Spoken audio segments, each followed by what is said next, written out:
Bonjour et bienvenue à Tax Coop. Je me présente, Jean-Philippe Chouari. Je vais être votre animateur pour les 2 prochains panels. Gradué en fiscalité en 2010 à l'Université de Sherbrooke. Aujourd'hui, je suis associé chef de la stratégie chez République, une agence de communication qui est à la croisée des marques et du commerce durable. Aujourd'hui, donc, pour le premier panel, affaires et fiscalité. Donc, évidemment, en contexte de COVID, nos entreprises ont besoin de beaucoup de support de la part des gouvernements, notamment pour faire face à la concurrence étrangère et internationale. Et pour en parler, donc, aujourd'hui avec nous, on a la présence donc de Maître Dominique Bellé, avocat associé et chef du groupe de pratique de fiscalité au Canada chez Norton Rose Fulbright, ainsi que Peter Simons, qui est PDG de Simons, l'entreprise, évidemment, qu'on connaît si bien. Alors, bonjour, Monsieur Bellé et Monsieur Simons, comment allez-vous? Bonjour, très bien. Très heureux de renouer contact avec Tax Coop. Bonjour, merci pour l'invitation.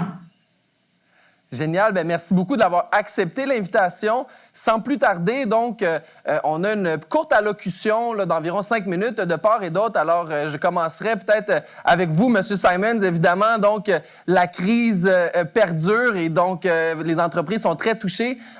C'est une allocution libre, là, donc, pour présenter un petit peu le contexte de la discussion sur affaires et fiscalité. Je ne suis pas fiscaliste, donc, honnêtement, je veux m'orienter à la question politique plus long terme et plus de base. Je pense aujourd'hui, on parle d'une question politique, on parle d'évitement fiscal et non évasion. Donc, je veux être un petit peu provocateur. La pandémie, je pense que c'est important qu'on ne perde pas vue du long terme. La légitimité fondamentale est à la base de l'équité, de l'inéquité présentement systémique. Et il ne faut pas prendre le virus et la pandémie comme une excuse, mais il faut juste voir que la pandémie, pour moi, a accéléré des tendances qu'on voyait déjà sur l'horizon et a accéléré le besoin de réagir. Mes commentaires, pour moi, le système présentement est insoutenable à court et à moyen terme. Les fondations fondamentales de notre système fiscal était créé en 1920, il y a 100 ans. L'économie intangible, aujourd'hui, on sait qu'il est à 43 %. On a juste à lire « Capitalism without capital ». Et si on fait le math rapidement, 50 % qui payent les impôts, 50 % dans l'économie intangible, on se remonte avec une société, un projet de société où 25 % au moins des gens vont le financer. C'est insoutenable. Les droits sans responsabilité, je pense, d'une diaspora économique aggrave la situation. Vous savez, Joseph Schumpeter a parlé de creative destruction dans son livre de 1942, Capitalism, Socialism and Democracy. Peut-être on est au moment où on a besoin d'un petit peu de creative destruction dans la fiscalité. L'impact et le dommage, si on ne réagit pas, pour moi, serait très sévère et beaucoup plus sévère au niveau municipal et provincial. L'inéquité économique, défi environnemental, le fardeau local est financé par la fiscalité de l'économie tangible et ceci présente un énorme problème. Je dirais que la classe politique, bureaucratique, gouvernementale est obligée d'arrêter de vivre dans un monde de mythes. Ces 6 mythes sont les suivants. Technodiété, cette idée-là qu'on n'a pas le courage ou la vision d'affronter la nouvelle économie intangible et technologique. L'indépendance, la liberté d'individu et d'entreprise vient avec des responsabilités. On ne semble pas de vouloir, dans notre époque, adresser cette dichotomie. On a besoin d'adresser le fait que la philanthropie et les choix individuels ne peuvent pas être substitués pour notre responsabilité démocratique dans les sociétés. L'économie de l'offre n'est pas une solution soutenable, je pense que c'est clair maintenant. La fiscalité d'improvisation, on ne peut pas faire une politique fiscale nationale, une entreprise, un individu à la fois. Je sens qu'on essaie de faire ça et ce n'est pas, c'est manquer de vision et c'est pas une façon de créer l'équité. Et finalement, je pense qu'il faut qu'on adresse les questions des États, des nations qui monétisent, commercialisent leur souveraineté. C'est inacceptable. et il faut qu'on l'adresse. Il ne faut pas qu'on tourne le dos sur les plus grandes questions. Finalement, mon point serait, il y a beaucoup de choses qu'on pourrait discuter, mais je pense qu'on n'a pas de choix d'aller vers ce qu'on appelle un unitary tax. C'est un effort global de fondamentalement changer la fiscalité pour qu'il tourne autour d'un concept de taxation basé sur 3 éléments. Où sont nos ventes, notre revenu, où sont nos actifs et où sont nos employés. Parce que c'est les citoyens qui coûtent de l'argent. Ça prend deuxièmement un registre global, transparent à travers du monde. Et j'aimerais voir le gouvernement de Canada et du Québec se battre pour ça. Et honnêtement, pour finir, sans action, honnêtement, je pense qu'on pourrait dire à nos enfants, nos petits-enfants, qu'on a présidé sur rien de moins que le déclin de nos projets de société puis un déclin de notre démocratie. C'est urgent qu'on arrête d'essayer d'attaquer des petits éléments et qu'on trouve le focus et la vision et le courage d'adresser les grandes questions. Donc, voilà mes commentaires pour l'ouverture. Génial, merci beaucoup, M. Simons. Donc, évidemment, pour avoir un projet de société qui a une vision à long terme, on a besoin de changements systémiques. On doit adresser les questions de front avec courage. Maître Bellé, donc, je vous passerai la parole pour votre allocution d'ouverture aussi, qui peut être en réponse à certains des commentaires de M. Simons, ou simplement aussi pour dresser un portrait. On va par la suite tomber en question, est-ce qu'on va pouvoir adresser certains sujets ensemble. Merci beaucoup. Merci, Peter. C'était très intéressant, très inspirant. Je vais commencer par aborder certains aspects positifs que j'ai vus en termes de réaction de notre système fiscal à la COVID. La première réaction, c'est une surprenante flexibilité au niveau du recouvrement. Alors, quelque chose qui m'a surpris, agréablement surpris, c'est la rapidité avec laquelle les agents de recouvrement fiscaux ont fait preuve de compréhension. J'oserais même utiliser le terme empathie pour s'assurer que les liquidités des contribuables restent avec les contribuables pendant une période d'inconnu. Alors, mon travail dans la vie depuis toujours, c'est de représenter des contribuables contre les autorités fiscales. J'ai donc toujours des intérêts opposés aux autorités fiscales. Sur cet aspect-là, je dois dire qu'ils ont fait un très bon travail. Ceci étant dit, ça c'était les fleurs, voici maintenant le pot. Le fait que l'on ait de façon systémique retardé le paiement, les remises de taxes, les remises des impôts, qu'on a procédé à des ententes d'étalement de paiement des taxes, ça fait en sorte où est-ce qu'on est aujourd'hui. On est aux prises avec un État, que ce soit au fédéral, au provincial, au municipal. On est aux prises avec un État qui se finance par dette. Au moment où on se parle, il ne se finance pas par des impôts, il se finance par une dette, tôt ou tard. Et donc, si à court terme, on a beaucoup de flexibilité au niveau du paiement des taxes, ce qui est très bien. À moyen terme, il va y avoir, c'est inévitable, une tentation d'augmenter les impôts. C'est inévitable. Et cette tentation-là, on doit y résister. On doit y résister parce que le fardeau fiscal pré-COVID était à peu près en équilibre, je vous dirais en déséquilibre en faveur du gouvernement. Je ne vois pas comment, avec un déficit, on est à un déficit de combien projeté? 300 milliards annuels. Le chiffre peut varie d'une journée à l'autre. On ne peut pas prétendre augmenter les impôts de façon systémique pour régler un problème qui est ponctuel. Pour moi, la solution à long terme, elle doit nécessairement passer non pas par une augmentation des impôts, mais par une augmentation de l'assiette fiscale. Et en particulier, en soutenant les projets majeurs d'investissement des contribuables. À court terme, j'ai trouvé ça splendide de voir, on va donner un break aux contribuables. across the board pour leur permettre de garder les liquidités entre leurs mains pour être en mesure de passer à travers une crise dont on ne connaissait pas la durée. Et de dire, ça ne sert à rien de remettre les taxes pour que les gouvernements ensuite les remettent sous forme de subventions. On a dit, gardez vos liquidités. Maintenant, à partir du moment où on se dit il faut adresser la dette, de décider encore une fois, across the board, d'augmenter les impôts, je souscris 100% aux commentaires qui ont été faits par Peter il y a quelques instants. Ça va vouloir dire qu'encore une fois, ça va être une minorité de contribuables qui vont voir leur fardeau fiscal augmenter.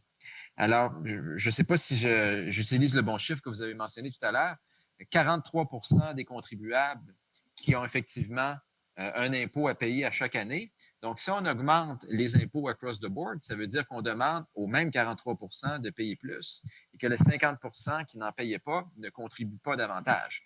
Dans mon esprit, c'est d'augmenter l'assiette fiscale, non pas augmenter le taux pour que, ceux qui contribuent déjà aient encore une assiette plus large de contribution et qu'on augmente le 43%, idéalement, qu'il y ait un flip. C'est-à-dire que ce soit 57% qui soient des contribuables qui contribuent réellement. Au niveau de la complexité de notre système fiscal, encore une fois, il faut que je dise qu'au cours des dernières années, on a fait certaines améliorations. Je pense, entre autres, à l'abolition de la taxe sur le capital, qui était une taxe oppressive, qui faisait en sorte qu'entre autres, si on avait une entreprise qui avait beaucoup d'actifs, qui avait beaucoup de capital, beaucoup d'immobilisation, beaucoup d'immeubles, mais qui pouvaient être break-even ou avoir des profits qui étaient marginaux, mais qui étaient assises sur un portefeuille très, très, très capitalisé, pouvaient devoir payer une taxe sur le capital qui était très, très, très oppressive. Cette taxe-là a été abolie il y a une dizaine d'années et je considère que c'est un élément qui est très important. L'élément, parce que ce sont des vases communicants, l'élément que l'on voit moins souvent, c'est-à-dire on abolit la taxe sur le capital, très bien. On a une taxe, on a un impôt sur le revenu au niveau corporatif tout à fait compétitif par rapport aux autres provinces canadiennes, par rapport aux États américains. Très, très bien. Ce dont on parle très peu, c'est l'importance de la taxe sur la masse salariale. Avec laquelle le gouvernement du Québec se finance très largement. Et cette taxe sur la masse salariale-là, dans mon esprit, est très problématique parce que c'est une taxe, si vous voulez, qui est cachée. C'est très, très rare qu'on va mentionner cette taxe-là quand on veut comparer des pommes avec des pommes. C'est une taxe qui s'ajoute à chaque fois qu'on ajoute de nouveaux employés. Donc, c'est une taxe qui est contraire à ce qu'on voudrait intuitivement. Le gouvernement du Québec, le gouvernement du Canada va continuellement nous dire qu'est-ce qui nous intéresse? Création d'emplois. On veut créer 100 000 emplois. On veut créer 250 000 emplois. Mais automatiquement, cette création d'emplois-là ajoute un fardeau fiscal aux entreprises par le biais des différentes taxes sur la masse salariale. Et je souscris encore à un commentaire qui a été fait par Peter il y a quelques minutes. Où est-ce qu'on en est aujourd'hui avec la mobilité de la main-d'œuvre? Cette taxe sur la masse salariale-là, elle s'applique à un employé qui se présente à une place d'affaires de son employeur au Québec. Alors, si on veut absolument avoir une fiscalité qui va être 20-20 et au-delà, bien, il faut adresser la situation que les employés ne se présenteront peut-être plus ou vont se présenter de moins en moins à une place d'affaires au Québec. Et ça, c'est l'éléphant dans la pièce. À partir du moment où le gouvernement du Québec se finance dans une part très importante avec des taxes sur la masse salariale qui sont liées intrinsèquement à un employé qui se présente à une place d'affaires d'un contribuable au Québec et que là, en ce qui me concerne, je suis peut-être allé à mon bureau d'avocat moins d'une dizaine de fois dans les 10 derniers jours et j'ai exercé ma profession ailleurs qu'à une place d'affaires de ma firme. Comment est-ce que cette taxe sur la masse salariale va-t-elle s'appliquer? Va-t-elle être viable? Je pense, j'ai pas de réponse magique à transmettre au gouvernement aujourd'hui. Mais il me paraît évident que si on n'adresse pas cette situation-là, on se dirige tout droit vers l'abîme. Merci, Maître Bailey. Puis, j'aime beaucoup la façon dont vous avez conclu le segment en faisant un retour vers ce que Peter avait appelé au début, donc les économies intangibles. Alors, de son côté, on sentait que c'était surtout au niveau évidemment, des entreprises internationales qui viennent vendre au Québec. On peut penser à des Amazon ou autres, donc qui n'ont pas de centre d'affaires au Québec. Mais ça se matérialise aussi au niveau donc des employés qui potentiellement vont pouvoir œuvrer à partir d'un autre pays ou d'un autre lieu de travail. Alors, si on se ramène dans un contexte donc de mondialisation, de vision long terme, de changement systémique, et je lancerai la balle à vous là-dessus, M. Simons, à savoir comment une entreprise aujourd'hui essaie d'adresser ces enjeux donc d'économie intangible et en quoi le support de la fiscalité pourrait accélérer donc cette transition-là pour garder une compétitivité? Écoutez, à la base, c'est une question de modèle d'affaires qui est en pleine évolution. Les entreprises ont des énormes défis à se numériser. Je ne suis pas sûr que les solutions demeurent nécessairement dans la fiscalité. Ça prend du courage. C'est le moment le plus difficile pour l'entrepreneur à modifier son modèle d'affaires. C'est très taxant. Ayant le vécu, étant en train de le vivre.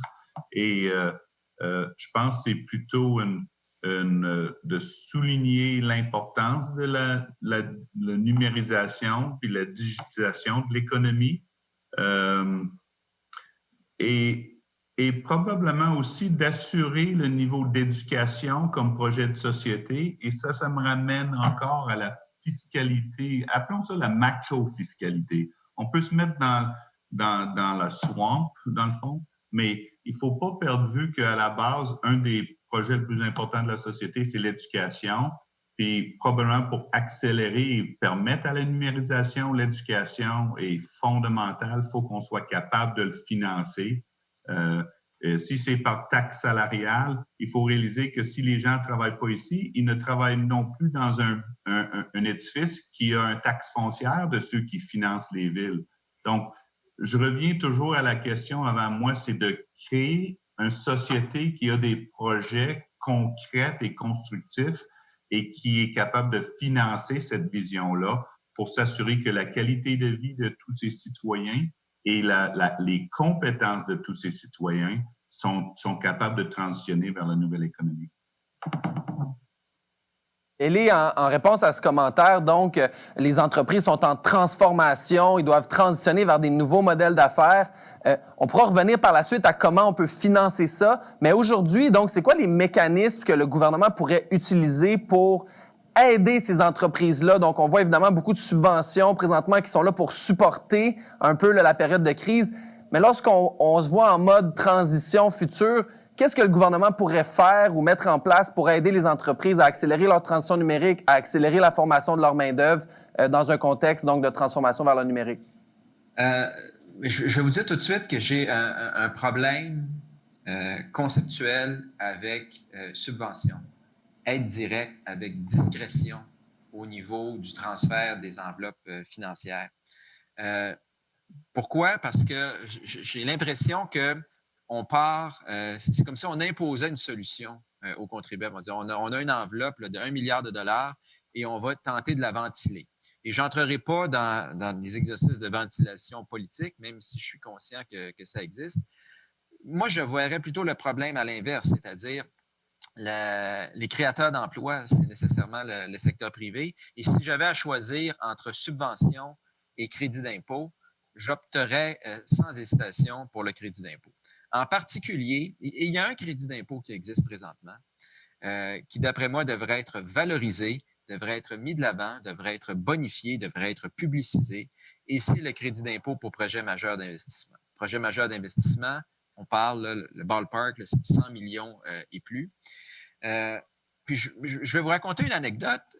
Jamais, quand je me suis levé le 1er janvier 2020, je n'aurais pu m'imaginer que je pourrais m'acheter des souliers sur Internet.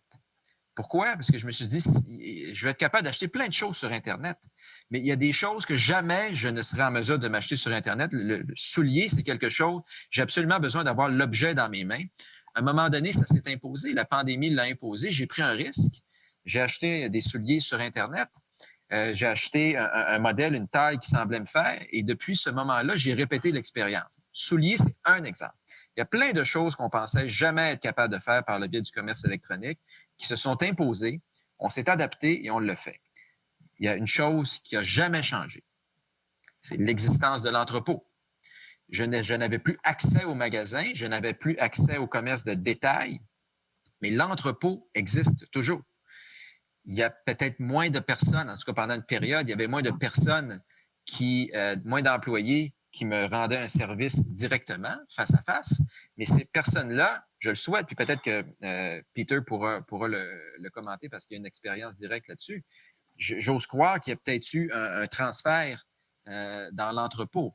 Alors, pour moi, ce que je souhaiterais pour l'économie du Québec, c'est que je puisse faire affaire électroniquement avec une application qui serait aussi efficace que les Amazon de ce monde, mais que lorsque je fais le tracking, je vois le tracking partir d'un entrepôt de Ville-Saint-Laurent où est-ce que j'habite, ou un entrepôt de Québec où est-ce que Peter a son entreprise, et que je puisse être en mesure d'acheter ces items-là.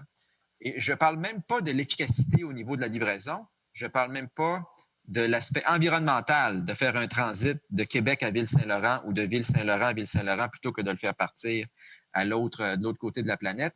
Mais pour moi, l'élément clé au niveau du support que le gouvernement peut faire, ce sont les projets majeurs d'investissement parce que oui, on va développer notre commerce électronique, mais non, tout n'est pas de l'intangible. On arrive à un bottom line qui est tangible, que ce soit les vêtements, que ce soit la nourriture, que ce soit les matériaux de construction. Il y a un aspect de commerce électronique qui est indéniable. Ce que je souhaiterais, c'est qu'à l'autre bout du canal, l'autre bout du tuyau, on ait des entrepôts avec une logistique de classe mondiale qui fasse en sorte que ce sont des entreprises québécoises qui vont participer au processus de vente. Et qui dit projet majeur d'investissement va nécessairement dire, et je reviens à un commentaire que Peter a dit tout à l'heure, actifs au Québec, real estate au Québec, taxes foncières au Québec, main-d'œuvre physiquement au Québec. Il y a un investissement à faire pour le gouvernement, mais c'est un investissement qui est très, très, très peu risqué parce que je veux dire, comment cacher 100 millions de dollars d'actifs tangibles? Moi, je pense que si à un moment donné, il y a des difficultés financières pour les contribuables parce que tous les projets ne seront pas viables, d'après moi, la plupart vont l'être, mais la minorité qui ne le seront pas, le gouvernement va être assis sur un actif avec lequel il va être capable de récupérer sa mise. Good. Peter, on est dans les projets d'investissement majeurs au niveau notamment de toute la chaîne logistique. Je vous renverrai la balle directement. Là, je pense que la mise en scène était bonne. Je ne suis pas du tout contre ce que Dominique a dit. C'est sûr qu'il y a un intérêt dans appelons ça des actifs de distribution versus des actifs tangibles de retail, bricks and mortar. Deux paradoxes que j'amènerais, c'est premièrement, malgré le fait qu'on a créé dans le dernier 6 mois, je pense 600 ou 700 emplois en e-commerce, mais il y a un fort investissement chez nous en automatisation assez avancé. Donc, la robotisation va changer la façon que la valeur est créée. Donc, honnêtement, à la base, je ne suis pas fiscaliste, mais je dirais quelque part qu'on essaie de taxer la chaîne de création de valeur où la valeur est créée.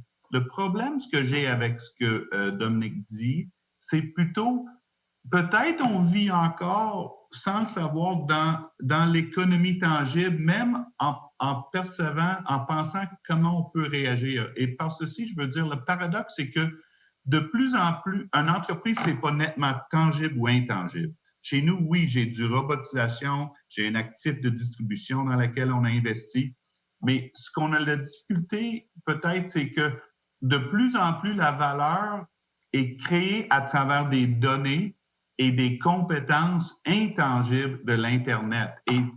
Et dans la chaîne qui est Simons, l'intangibilité est en train d'avancer pour pour réduire la valeur créée dans la tangibilité. Et il y a une piège ici qu'on reste encore pris dans le passé. Tout le monde aime la tangibilité. On veut investir dans la tangibilité. Mais si un jour, pourquoi Amazon vaut ce qu'il vaut? Vous ne pouvez pas justifier leurs évaluations enterprise value sans regarder et mettre un lifetime value sur les prime members. Et ça, c'est des données, des connaissances et des compétences pour exploiter l'intangibilité. Donc, il y a un mouvement, il ne faut pas qu'on tombe, être limité simplement à supporter l'économie intangible, je pense, pourrait nuire au problème. Et je n'ai pas la solution de comment supporter un investissement intangible, mais à un moment donné, c'est ça la question, comment supporter la création intangible de valeur et comment appliquer ou modifier nos lois fiscales pour adresser ce changement révolutionnaire dans la création de valeur économique et les emplois dans notre économie. Ce que j'entends, c'est qu'on a des mécanismes fiscaux qui génèrent des recettes en fonction surtout de principes de tangibilité des actifs, des employés, là où les opérations sont faites.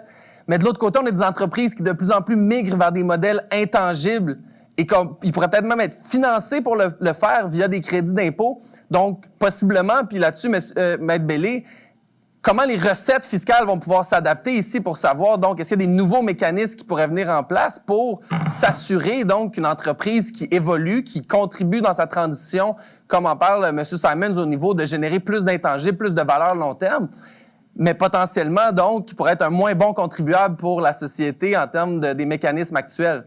Bien, moins bon contribuable pour la société dans le sens que beaucoup plus difficile pour un contribuable de cacher l'existence d'un immeuble dans lequel il y a 1000 employés avec 250 millions d'inventaire tangible par opposition, qui est à Ville-Saint-Laurent, par opposition à une entreprise qui est entièrement électronique et dont la valeur est liée à sa propriété intellectuelle, que l'on ne peut pas voir, que l'on ne peut pas toucher et qui pourrait être transférée à une filiale dont le siège social serait dans... Je n'utiliserai pas le mot paradis fiscal ici, je vais simplement utiliser siège social dans une juridiction qui a un taux d'imposition plus favorable que le Canada et le Québec sur les revenus tirés de la propriété intellectuelle. Et par propriété intellectuelle, ça peut être autant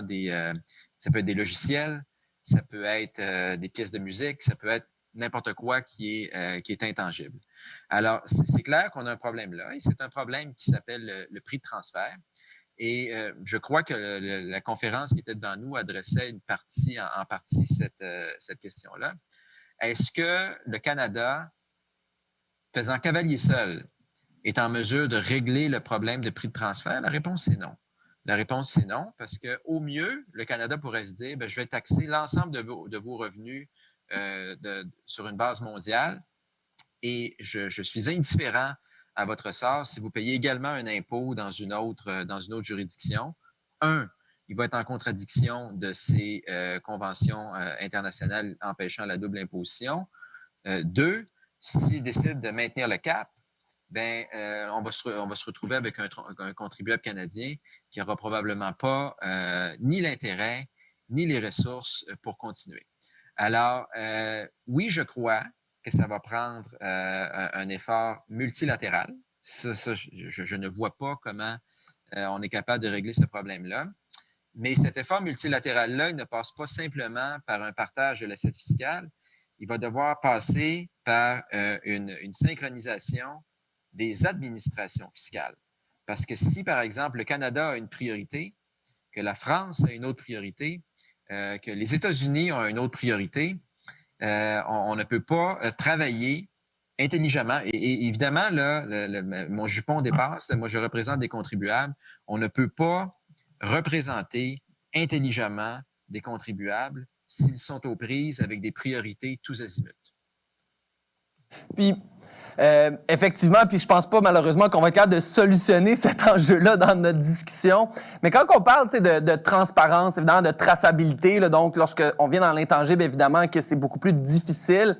Mais là, on essaie de faire un parallèle. Puis, M. Simon, je vous renvoie la balle à savoir, dans un objectif de coopération entre des nations qui ont peut-être donc des objectifs sensiblement différents, comment, si on fait un parallèle avec votre industrie du commerce de détail, vous êtes capable de trouver donc des véhicules de coopération puis de compétition pour que des concurrents qui ont des objectifs d'affaires qui leur sont propres soient capables de partager un petit peu une vision commune avec le reste de l'industrie, donc pour essayer de faire un changement qui est plus systémique. Donc, je me demande si vous avez peut-être des bonnes pratiques à partager sur comment, dans votre industrie, vous êtes capable de faire ces changements systémiques-là, donc à grande échelle, peut-être avec le Conseil québécois du commerce de détail ou avec d'autres organisations au niveau canadien, desquelles pourraient s'inspirer après ça, donc, les gouvernements quand vient le temps de vouloir coopérer avec d'autres partenaires internationaux? Oui, il y a des organisations qui rassemblent des industries. Fondamentalement, c'est une question peut-être grandement fédérale pour construire ce front commun. Je suis absolument d'accord avec Dominique. On ne le fera pas tout seul, mais comme contribuable, je vous dirais, j'attends pas que Canada ou Québec change le monde demain, mais j'attends qu'on soit capable de exprimer et de construire une conceptualisation qui n'est pas improvisée une entreprise à la fois, mais qui adresse l'intangibilité puis la technologie dans l'économie et qu'on soit une force pour se réunir. Je pense que c'est pas une question de plus de taxation, c'est une question d'équité fiscale, que l'assiette soit globalement. Et pour faire ça, il faut... Et je dirais aussi, il faut avoir le courage, le temps qu'on a pris à discuter d'imposer TPS, TVQ sur de l'intangibilité.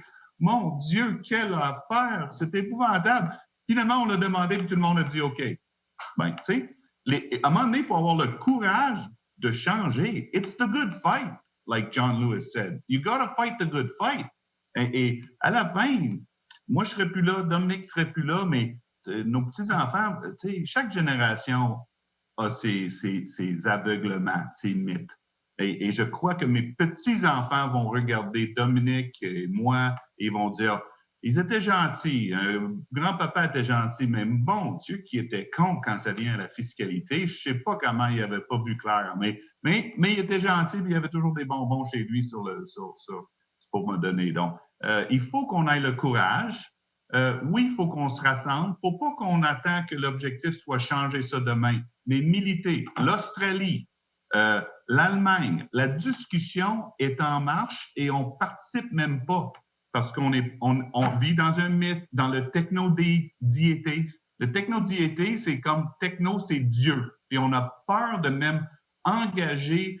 Et c'est notre pays, c'est à nous à faire les lois pour le bien de notre pays, mais je pense qu'on pourrait faire un front commun international doucement et faire progresser, mais pas sur une base improvisée avec même un taxe digital ou une base de ATM basée sur l'entreprise. Et quand on commence à faire la fiscalité basée sur qui peut cacher leurs actifs, c'est plus une fiscalité, là. C'est comme si moi je peux commettre un meurtre et je peux le cacher bien, ben, je ne vais pas en prison, mais Dominique, lui, il laisse le cadavre dans la rue, puis lui, il va en prison. Donc, ça ne se tient pas debout. Ça ne se tient pas debout et il va falloir changer. Et avoir le courage au moins d'énoncer un projet. Je serais fier qu'on se mette debout puis on annonce un projet. On pourrait être leader. Mais là, on va attendre puis on va suivre l'Allemagne, on va suivre la France. Puis avoir le courage à dire à des petites juridictions qui essaient de monétiser leur souveraineté, il faut comprendre que des pays avec peu de citoyens vont toujours avoir l'avantage fiscal sur des pays avec des plus grandes citoyennetés. Si ma maison est un pays, je pourrais charger Apple 0,0000001% taux d'imposition et j'aurai $1 milliard pour financer ma maison et mes 2 enfants et même ma famille. Évidemment, je vais gagner. Donc, on voit ce phénomène-là de petits États qui sont toujours capables de monétiser leur souveraineté. Il ne faut pas le dire autrement, là. Il ne faut pas le dire autrement, point de vue de Luxembourg, l'Irlande, la Suisse. C'est la vérité. Puis, j'espère que le monde ne se choque pas contre moi, mais c'est pas soutenable. Voilà mon... Ben, puis, je pense qu'il n'y a personne qui se choque en ce moment. Là. Au contraire, moi, je salue les commentaires. Puis on parle de courage. Maître Bellé, est-ce que, évidemment, on est dans un paradigme où on a des enjeux très long terme, on travaille sur des cycles politiques court terme, et donc ça peut venir à staller puis à ne pas faire à ce qu'il n'y a pas de prise de courage ou prise de position, pardon, courageuse. Est-ce que dans votre expérience, vous pourriez nous partager donc des prises de position courageuses qui sont prises ailleurs dans le monde, desquelles on pourrait s'inspirer aujourd'hui pour passer à l'action? J'ai beaucoup aimé le commentaire de Peter sur le courage. J'y souscris entièrement. Et il y a un élément qui, dans mon esprit, est complètement occulté dans les médias, qui est une réalité que l'on doit épouser et on doit s'en servir comme springboard. Et c'est la question de la compartimentalisation de l'économie. Moi, à toutes les fois que j'entends le projet de dire il faut absolument rapatrier toute la main-d'œuvre manufacturière au Canada. Puis je vous dirais que souvent, on dit qu'il faut rapatrier toute la main-d'œuvre manufacturière aux États-Unis. Programme politique très intéressant parce qu'il est toujours suivi par « et ce sont des emplois qui sont très bien payés avec un excellent fonds de pension ». Et j'ai beaucoup de difficultés à souscrire 100% à cet argument-là que je trouve très peu courageux parce qu'il occulte complètement le fait que si on fait ça, on a un problème d'inflation absolument systémique, incapable de remplacer. Pourquoi? Parce qu'il y a une décision qui a été prise de façon très froide, de dire on est en mesure de compartimentaliser l'économie sur le plan mondial pour que certaines tranches de l'économie ne soient plus faites au Canada, ne soient plus faites aux États-Unis, ne soient plus faites en Europe continentale. Elles vont être faites en Chine, elles vont être faites en Inde. Qu'est-ce que ça fait? On le voit. On voit l'émergence d'une classe moyenne dans ces pays-là qui n'existait pas dans les années 70, dans les années 80. On voit une diminution très importante de l'inflation. On voit le contrôle de l'inflation qu'on avait. Rappelez-vous, on recule pas si loin que ça. On recule fin des années 80, début des années 70, avec des taux d'intérêt qui étaient de l'ordre de 15 %. Alors qu'aujourd'hui, la Banque du Canada dit on arrive à un point où on va être à 0 %, que notre politique monétaire, on n'a plus de levier au niveau de notre politique monétaire, malgré le fait que le gouvernement envoie dans l'économie des centaines de milliards de dollars, on est encore capable de contrôler l'inflation. Alors, dans mon esprit, je reviens au courage. Il faut avoir le courage de dire le rapatriement systémique de l'économie manufacturière au Canada, aux États-Unis, en Europe continentale, ce n'est pas une alternative qui est viable parce qu'on va revenir à un problème qui est encore plus grave, qui est l'inflation. Et dans mon esprit, le plus grand cadeau que nos gouvernements nous ont fait, fin des années 80, début des années 90, c'est d'être capable de contrôler l'inflation. Donc, si on est incapable de ramener de manière systémique les emplois manufacturiers, il faut focaliser sur nos forces. Et si je regarde une force que l'on a au Québec, l'hydroélectricité. Moi, je suis un fervent croyant de l'hydroélectricité et je crois que si on capitalise sur cette force-là, qui est unique au Québec, où on est des leaders mondiaux, notre force sur l'hydroélectricité va devenir notre force au niveau du transport. Notre force au niveau de l'hydroélectricité va devenir notre force, on va devenir un leader au niveau environnemental, de l'énergie verte. Et je ne vois pas pourquoi on n'épouserait pas cette alternative-là. Ça va prendre le courage de dire on renonce à un rapatriement systémique de l'économie manufacturière au Québec, mais il faut plonger dans l'économie énergétique, dans l'énergie verte, dans les transports verts. Et alors ça va être un excellent segue vers notre prochain panel qui va être sur la relance économique et les politiques fiscales vertes. Donc, merci beaucoup là-dessus, Maître Bellé. Et donc, il nous reste quelques minutes. Monsieur Simon, je vous laisserai le mot de la fin, à savoir qu'on a présentement des travaux en cours avec le panier bleu. On a évidemment l'ensemble des gouvernements nationaux, provinciaux et municipaux qui essaient de se pencher sur la question en ce moment, là, avec un regard très posé sur la crise. J'ai aimé au cours de votre allocution, la notion de long terme, de parler donc de changement pour l'impact, à savoir sur nos petits-enfants et autres. Alors donc, je vous laisse un peu le mot de la fin, à savoir, ça serait quoi un souhait pour qu'on puisse dire que la relance économique qui sort de cette crise-là, donc, soit bénéfique à long terme pour les entreprises canadiennes et québécoises? Les idées, suite à tous les commentaires qui me viennent en tête, c'est vraiment que la charpente de l'économie, et que ce soit notre approche à la globalisation, et je ne suis pas du tout contre ce que Dominique a dit, et c'est important qu'on laisse pas nos idées et notre courage dominent pas la charpente, parce que sans fondation, il n'y aura pas de mur ni de charpente. Donc, j'essaie de revenir à chaque fois de ne pas perdre dans le charpente avant de couler la dalle. Et la dalle est défectueuse présentement. Parce que je suis complètement d'accord, mais je suis d'accord pour un National Clean Energy Corridor, OK?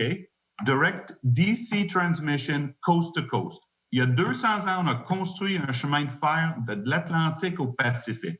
Et je me suis dit, là, 200 ans plus tard, on voit en Chine, là, il y a des DC Transmission Lines qui sont en train d'être construits de Tibet, Mongolie, vers les grands centres urbains dans le sud de Shanghai et Guangdong. Donc, on pourrait faire ça de coast à coast au Canada, mais ça prend une base fiscale qui nous permet de financer cette vision de vendre notre énergie partout.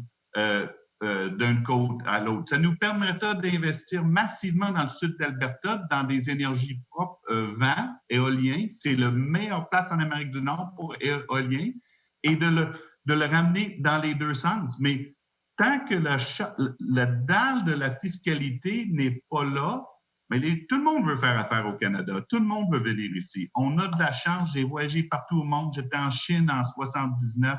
J'ai vu. On est chanceux. On a de la chance d'être ici. Mais on a besoin de couler la dalle pour nous permettre de rêver et construire l'avenir. Et pas arriver dans une situation comme, mais je vais le dire, comme à l'États-Unis, le pont moyen à l'États-Unis a 48 ans, je pense. L'âge du pont infrastructure moyen. On n'aura plus de chance.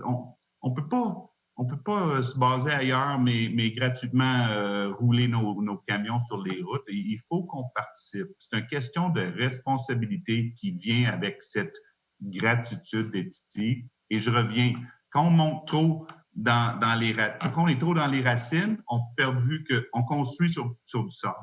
Et j'encouragerai le gouvernement à réfléchir plus profondément, à avoir le courage et de ne pas se faire distraire dans le moment. Et je reviens au unitary tax. Il faut qu'on milite pour ça. C'est la seule façon. On n'en parle pas assez de ce concept, et j'espère qu'on en parlera plus dans les mois à venir, les semaines à venir, mais je veux dire les années à venir. Génial. Donc, merci beaucoup à nos deux panélistes. Donc, Maître Dominique Bellé, qui est avocat associé et chef du groupe de pratique de fiscalité au Canada chez Norton Rose Fulbright, et Monsieur Peter Simons, qui est PDG de Simons. Donc, messieurs, c'était très enrichissant de vous écouter. Je vous remercie beaucoup pour votre participation à Tax Coop. Merci beaucoup. Merci.